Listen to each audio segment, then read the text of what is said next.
Wapendwa, neno la Mungu ambalo tutalitafakari kwa siku hii ya leo ni Injili ya Marko sura ya 10 mstari mmoja tu wa 14.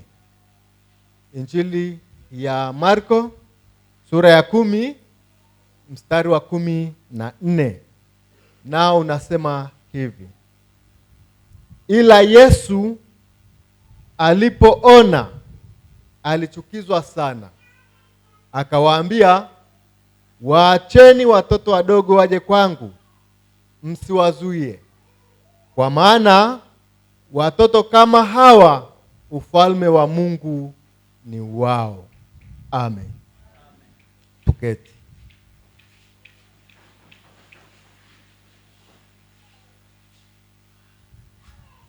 Wapendwa wa sharika, nimshukuru mchungaji Tarimo kwa kunialika. Mchungaji Tarimo ni rafiki yangu, tumesoma pamoja na alinishirikisha hizi huduma kwa siku ya leo, kwa kuwa jimbo hili wachungaji wote wana kikao leo kule jimboni. Kwa hiyo isingemwia rahisi kuacha kikao cha mkuu wa jimbo, isingekuwa rahisi. Kwa hiyo ndio maana akanishirikisha, akaniomba mimi niko jimbo lingine, kwa maana nilikuwa hatuna kikao kama ninyi kama huku. Kwa hiyo akaniomba nimsaidie hizi huduma za kichungaji. Basi wapendwa, turudi katika neno la Mungu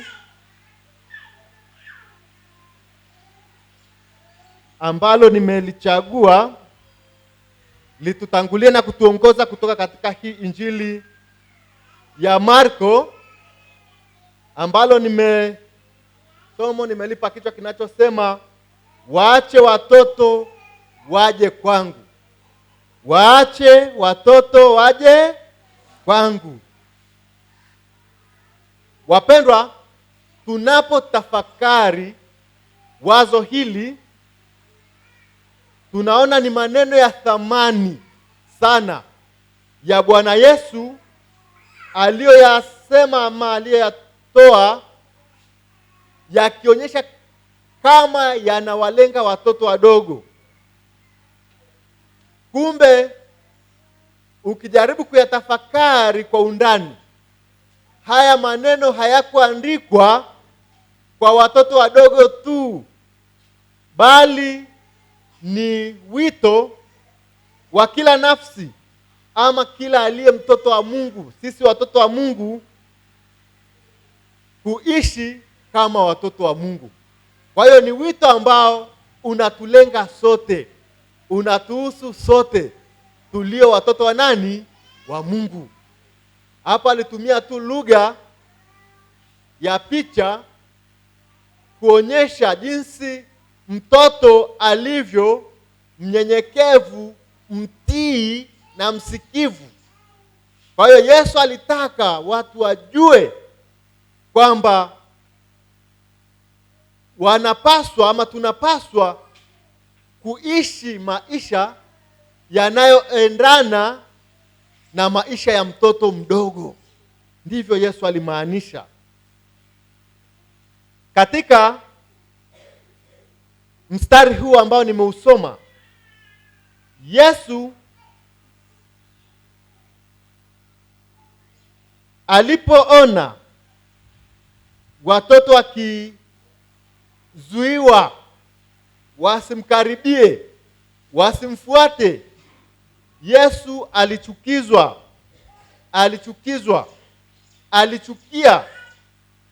Ndipo Yesu akawaambia wanafunzi wake, waacheni watoto waje kwangu, msiwazuie, kwa maana ufalme wa Mungu ni wa watu kama hawa. Ufalme wa Mungu ni wa watu kama hawa watoto wadogo. Ufalme wa Mungu ni wa mtu atakayeishi maisha kama ya mtoto mdogo. Wapendwa, napenda tutafakari mambo machache. Jambo la kwanza ni moyo wa Yesu kwa watoto. Moyo wa Yesu kwa watoto. Katika utamaduni wa Kiyahudi, wakati huo wa Yesu, ama wakati ule wa Yesu, watoto hawakuonekana kama watu wa muhimu. Watoto walionekana kama kundi dogo lisilo na sauti. Watoto walionekana kama ni watu wa kuweka huko pembeni, huko nyuma ya nyumba, huko kando, kuwaficha. Hata kwenye tamaduni zetu inawezekana hayo yapo. Watoto wadogo mnaambia nendeni kule, kakani kule jikoni, kule nyuma ya nyumba, kule uani, tokeni hapa. Wageni wamekuja. Wageni wakija tunawafukuza watoto. Inawezekana hata tamaduni zetu zinaendana na za Wayahudi. Kwa maana hapa Yesu alikuja. Utamaduni unakuambia Yesu alikuja. Watoto wanamkimbilia Yesu wamzunguke. Sasa wanafunzi wanawazuia wale watoto. Wengine wanasema labda mtamchafua Yesu. Yesu ni mheshimiwa. Yesu ni msafi. Amevaa vizuri. Hata huko tunaweza kusema mtoto atakuchafua. Kaa mbali, kaa mbali. Yesu aliwakataza wanafunzi wake wazuie. Alisema waacheni. Alafu yeye akawakumbatia. Hakuna mahali tunaambiwa kwamba watoto walienda kuogeshwa kwanza au walikwenda kunawishwa kwanza. Jinsi walivyokuwa aliwakumbatia hivyo. Lakini inawezekana wengine leo hii sisi wazazi tunaona kinyama, tunasema mtoto mtoe hapa, ni mchafu, mtoe. Hasa wanaume, mtoto mtoe. Mtoto hapana, mchafu. Yesu hakuona uchafu kwa watoto. Aliwakumbatia. Wapendwa, hapa tunajifunza kitu kikubwa. Na kitu tunachojifunza ni Yesu anawakubali wale waliodharauliwa. Bwana Yesu asifiwe. Waliodharauliwa. Yesu yeye anawakubali. Kama watoto wadogo, unaweza kusema huyu ana nini? Hajui kitu. Unaweza kusema mtoto mdogo hajui kitu. Lakini na sisi watoto wa Mungu, ambao sisi ni watoto wa Mungu, kuna wengine wanadharauliwa. Labda kulingana na hali aliyo nayo, kwamba hawa ni maskini. Anadharaulika. Huyu ni maskini. Huyu hana kitu. Wengine wanadharaulika hawajasoma.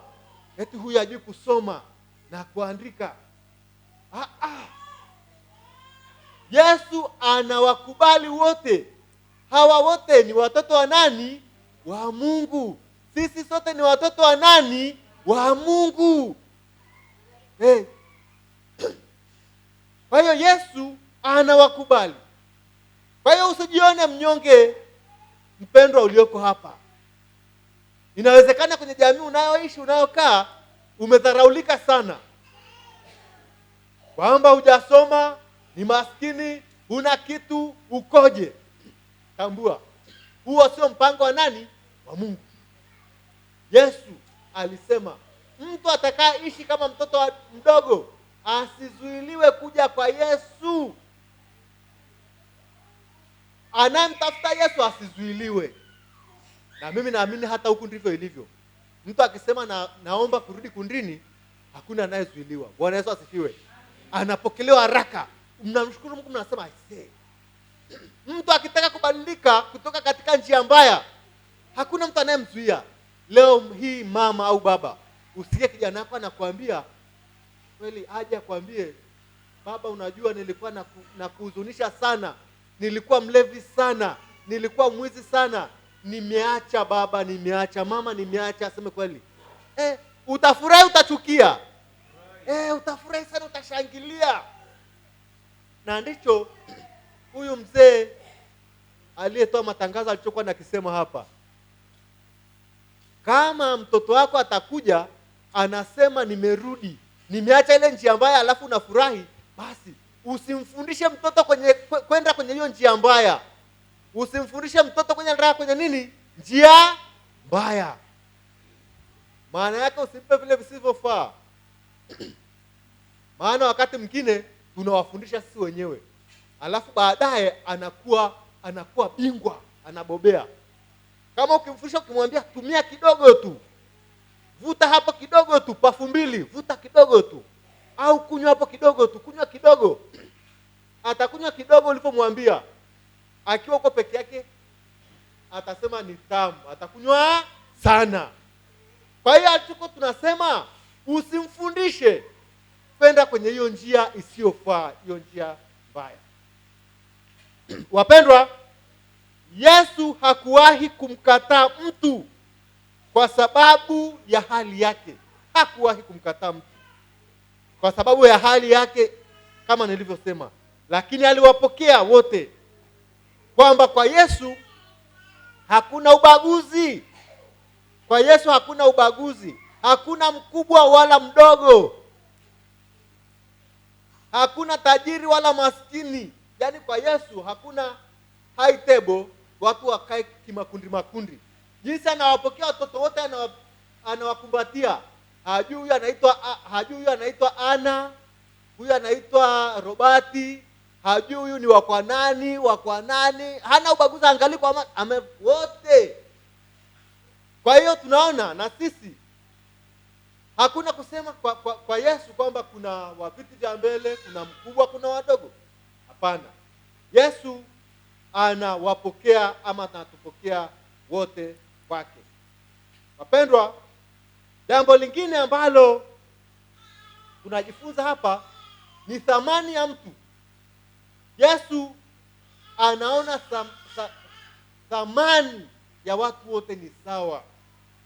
Thamani yako, kila mmoja ana thamani mbele za Mungu. Kila mmoja ana thamani mbele za Mungu. Hakuna wa daraja la chini, hakuna wa daraja la juu. Kila mmoja ni wa thamani. Kwa hiyo wapendwa, uliyepata nafasi ya kushiriki katika ibada hii, jione kwamba wewe ni wa thamani mbele za Mungu, na Mungu anakutambua wewe kwamba ni mtu wa thamani. Wewe ni kiungo katika kanisa la Mungu. Usharika mtaa unatengenezwa na ninyi. Mtu mmoja mnakusanyika mpaka tunatengeneza kanisa. Wapendwa, jambo la pili ambalo napenda tujifunze ni tabia za mtoto zinazofungua ufalme wa Mungu.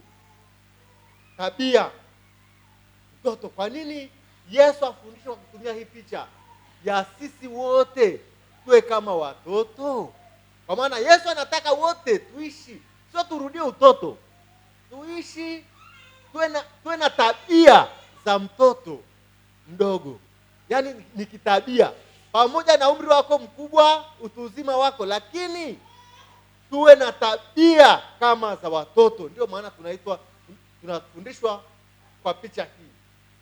Kwa hiyo tabia za watoto zikoje? Jambo la kwanza, mtoto anaaminika. Mtoto anaaminika.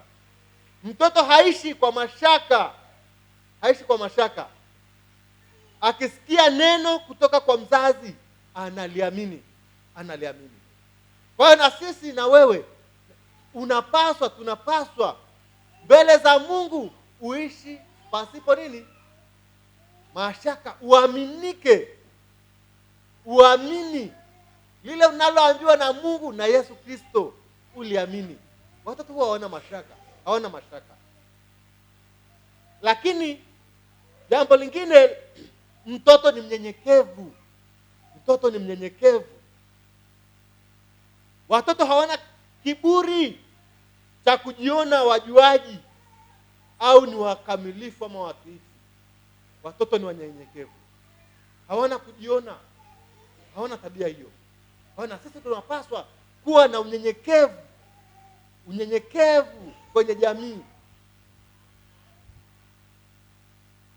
Unyenyekevu kwa hali zote tulizo nazo. Iwe Mungu amekubariki kesho ama leo, umepata labda umenunua gari, ni mtoto amesoma amekuwa daktari, umekuja na hela nyingi. Kuna watu huwa wanabadilika. Unyenyekevu unaisha, watu wanabadilika. Kuna watu mtu akipata hela anakuambia, kuna watu unasikia kwa jana anasema nitakupiga nikulipe. Nitakupiga nikufanyaje? Nikulipe. Utaniambia nini? Yaani kukosa unyenyekevu. Kuna mtu anaweza kumlipa mtu.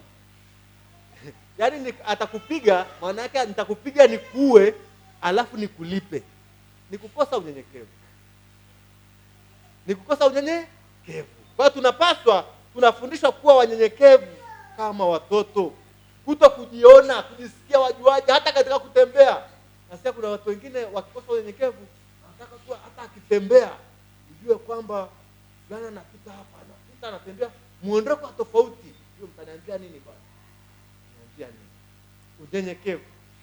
Lakini jambo jingine, tabia ya watoto. Mtoto hana unafiki. Hana unafiki. Mtoto husema ukweli. Mtoto akiumia analia. Akiwa na furaha anacheka. Hajui cha kujikaza kisabuni. Bwana Yesu asifiwe. Mtoto ni mkweli. Hana unafiki. Na akimaliza kulia, hata kama aliumia kweli, umemchapa, anarudisha urafiki. Ndio hivyo, anarudisha urafiki. Hana unafiki. Watoto hawana unafiki. Kwa hiyo Yesu anatuonya dhidi ya unafiki katikati yetu. Tunaonywa. Yaani maana yake sisi wa Kristo, watu tunapaswa kuishi kama mtoto, kutokuwa wanafiki, kuwa wa kweli. Ukiumia sema nimeumia, ukihuzunishwa sema nimehuzunika. Ukiwa na furaha sema nina furaha. Lakini jambo lingine, tabia ya mtoto, watoto ni watiifu. Watoto ni watii. Ukimuita njoo, anakuja. Kaa chini, anakaa. Utii. Yes, sisi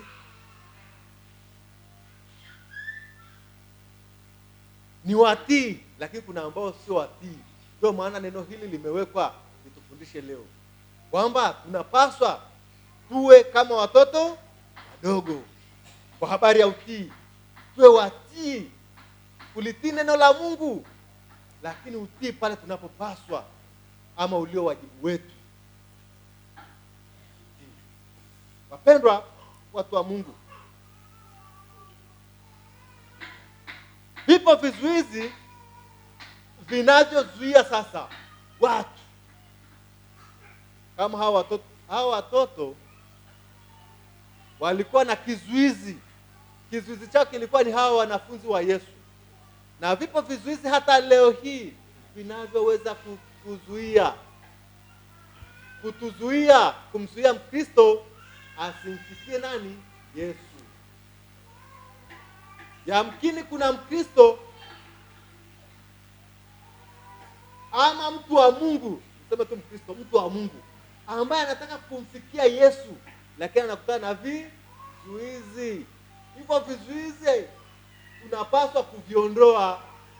Usiwe kizuizi. Maana yake usiweke vizuizi katika kumfikia nani? Yesu. Wanafunzi walikuwa ni vizuizi.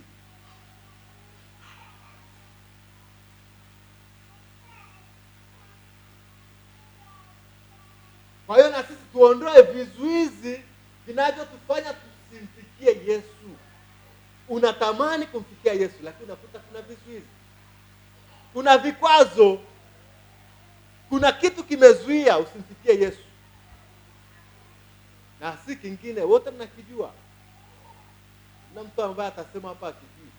Kizuizi kikubwa ambacho kinatokana na mtu mwenyewe. Mkristo unajua, unapoenda mbele za Mungu unaenda kwa njia ya toba. Maana yake unatakiwa uwe mtakatifu. Lakini dhambi zinatufanya tusimfikie nani? Yesu. Mtoa dhambi inaweka mpaka, inakuwa ni kizuizi baina yetu sisi na Yesu. Viko vizuizi vingi, lakini cha kwanza ni dhambi. Dhambi ni kizuizi kinachotufanya tusimfikie Yesu, kinachotufanya tusizipokee baraka kutoka kwa Mungu. Watu wengi tunapenda kweli kuombewa, tunapenda baraka, tunapenda kubarikiwa. Hakuna mtu ambaye hapendi. Lakini wakati huo huo unakuta mtu ni mgumu kusamehe dhambi au kutubu dhambi, kuacha dhambi. Hata kipindi hichi inawezekana hata wengine wanarudi kundini, unakuta amebembelezwa muda mrefu. Jamani, mwinjilisti ameenda, wazee wa kanisa wameenda mara nyingi, wanamuomba mtu anaomba huyu arudi kundini. Alafu kuna wengine wanasema mpaka nihamue, sio mwaka huu, sio mwaka huu, mwaka kesho, bado sijajipanga. Hivi unaona yaani Yesu anataka aje, anakubembeleza, lakini wewe mwenyewe unaweka kizuizi, unakuwa kizuizi wewe ni mwenyewe. Tunaambiwa wakati ni sasa. Haya mambo ya kusema kesho, hamna ajuaye kesho. Kutengeneza maisha ni sasa. Kwa hiyo hata wale wengine ambao mnajua hawajatengeneza maisha, hawako kwenye utaratibu, embu na ninyi mwe wabalozi wa kuwahimiza hawa watu. Waambieni wakati ni sasa. Hicho ni kizuizi kikubwa kinachotufanya tusimfikie Yesu. Ni dhambi, sio kitu kingine. Kinatuzuia tusipokee baraka. Wakati huo mtu anapenda kweli abarikiwe. Akiona wenzake anabarikiwa, anaanza kusema jamani, mimi Yesu, Mungu hajanitendea muujiza, ni kwa jirani yangu tu. Lakini mwambie atengeneze maisha. Unakuta mtu huyo ana makando kando mengi, hayuko kundini, hayuko kwenye utaratibu. Sasa hizo baraka zinapitia wapi? Lini amewekewa hata mikono na mchungaji wake, mwinjilisti wake? Yeye mwenyewe akimuona mchungaji au mwinjilisti anapita mtaani, unakuta mtu anatoroka, anakimbia. Lakini wakati huo anasema, Mungu naomba unibariki. Hata mbariki wapi sasa?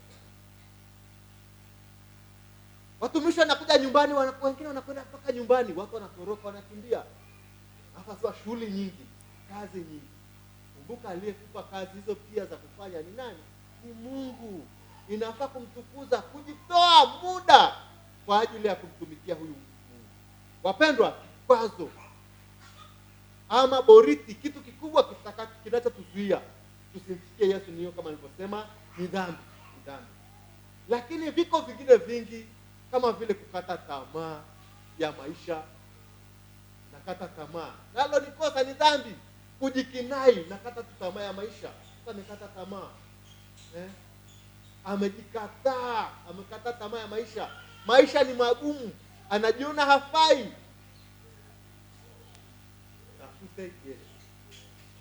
Tafute Yesu. Kwa maana ukimtafuta kwa bidii, hata vile vizuizi, kama ukiwa na bidii, ataviondoa. Kama hao wanafunzi walipofukuzwa, waliwaambia waacheni watoto wadogo. Kama wanawafukuza na wagombeza.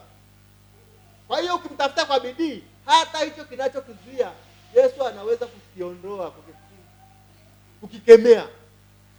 Lakini wewe kama hujaonyesha nia, inakuwa ni jambo gumu. Wapendwa, watu wa Mungu, tunapewa wito kwetu sisi leo wote. Ni wito tunaopewa watoto wa Mungu. Sisi kama watoto wa Mungu tunapewa wito kwanza wa kuwafundisha watoto neno la Mungu, kama leo tulivyofanya. Tunawaleta watoto katika ubatizo. Ni hatua ya kwanza ya kuwafundisha neno la Mungu. Mmefanya jambo jema.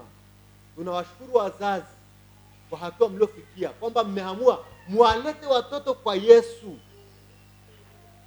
Yaani kwa njia ya ubatizo ndio wanafanya Wakristo. Yaani wakishabatizwa, hapa ndio wanapokuwa Wakristo. Kabla ya hapa hawakuwa Wakristo. Kwa njia ya ubatizo ndio mtu anakuwa mtoto wa Mungu, mfuasi wa Yesu Kristo. Kwa hiyo mmefanya, ni hatua moja kubwa. Lakini sasa tunawaomba iendelee vizuri. Yaani muweke nguvu zaidi na zaidi. Nyewe wenyewe mnasikia sasa hivi kuna vizazi vya sasa hivi mnasikia maneno mengi tu, inaitwa Gen Z, mara nini. Yaani hivi vizazi vya sasa hivi vinakuja na majina tofauti tofauti kulingana na tabia. Kulingana na tabia zao. Lakini mtoto ambaye atasurvive na kwenda vizuri ni yule ambaye amejengewa msingi. Yaani maana yake akishabatizwa hadi anapozidi kukua, muhakikisha anaendelea kupata mafundisho kulingana na ukuaji wake. Asikose Sunday school, asikose ibadani, usikose kumkaripia na kumlea katika malezi bora. Usije ukasema watoto siku hizi wameharibika. Alafu kutafakari, unajua mimi mwenyewe nilizembea, nilimharibu mimi watoto hawa. Kwa hiyo wito kwetu ni kuwalea katika njia sahihi, katika neno la Mungu. Wakishabatizwa waende kanisani, waletwe kanisani na wazazi wao mpaka pale wanapoweza kujitambua wenyewe, waje sasa wenyewe. Lakini wakiwa wadogo hivyo, watoto wanasikia, wanaelewa. Usije ukasema hawa watoto wasikii, hawaelewi kitu. Hawa watoto wadogo ndio maana wanaelewa sana, na ndio maana wanafundishika, wanashika mambo, wanaanza kujua na lugha. Kwa hiyo wakija kanisani, ukikanae yuko mtaani, kama sehemu inaongelewa matusi, ukitaka kujua mtoto anakaa wapi, anaishi wapi, anaongea matusi hayo, maneno machafu, si ndio? Ukimleta kanisani ataanza kusikia, unaambia piga makofi, Bwana Yesu asifiwe, neno la Mungu, anakuwa katika misingi hiyo. Wapendwa, sio kuwafundisha tu neno la Mungu, lakini hapo ni kama nimesema tuwalee kiimani. Lakini sasa wewe ukiwa kipofu, kama ukiwa kipofu utamuongozaje huyo mtoto? Unatakiwa sasa na wewe usiwe kipofu. Maana yake uwe unaona, imani yako iwe hai, uwe ni mtu wa ibada. Imani yako iwe hai. Ndipo pale ambapo, kwa maana unaweza kumfundisha mtoto akiwa na akili kidogo anakukosoa.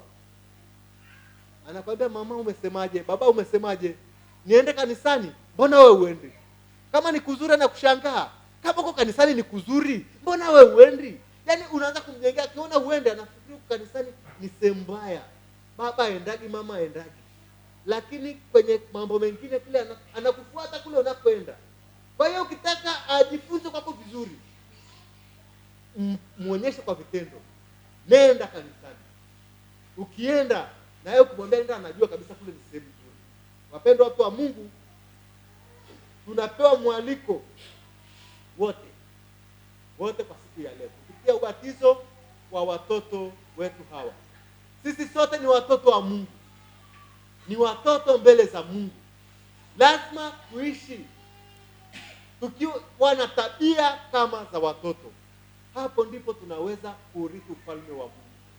Pasipo hivyo hatuwezi. Kuwa mnyenyekevu, kuwa mtiifu mbele za Mungu.